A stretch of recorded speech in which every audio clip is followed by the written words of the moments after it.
আমরা সন্ধ্যাবেলা বের হয়েছি, কারণ নিহালকে বলছিলাম যে নিহালকে আমি চিলক্সে নিয়ে যাব নাগা ড্রামস খাওয়ানোর জন্য।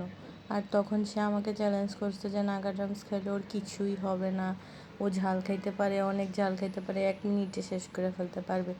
এজন্য ওকে নিয়ে যাচ্ছিলাম চিলক্সে। আর আমাদের বাসা থেকে চিলক্স কাছেই, হেঁটে হেঁটেই যাওয়া যায়। তারপর আমরা চিলক্সে চলে আসলাম। প্রথমেই সাইডে সিট পাইছিলাম, এখানে বসতে ভালো লাগতেছিল না, পরে আমরা সিট চেঞ্জ করে সামনে চলে গেছি। নিহালকে বলছি যে দেখতে নাগা ড্রামসের সাথে আর কি কি অর্ডার করবে।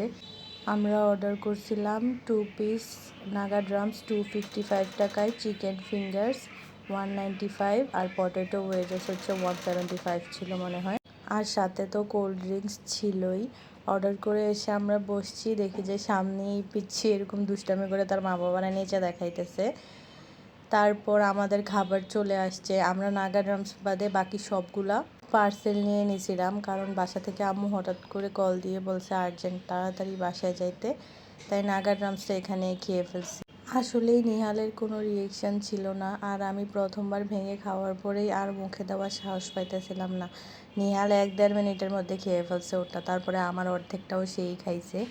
আর বাকি খাবারগুলো নিয়ে আমরা বাসায় চলে যাচ্ছিলাম, যেহেতু আম্মু তাড়াতাড়ি ফোন দিছে যাওয়ার জন্য। তারপর বাসায় গিয়ে বাকি খাবারগুলো আমি, নিহাল আর আম্মু মিলে খাইছি।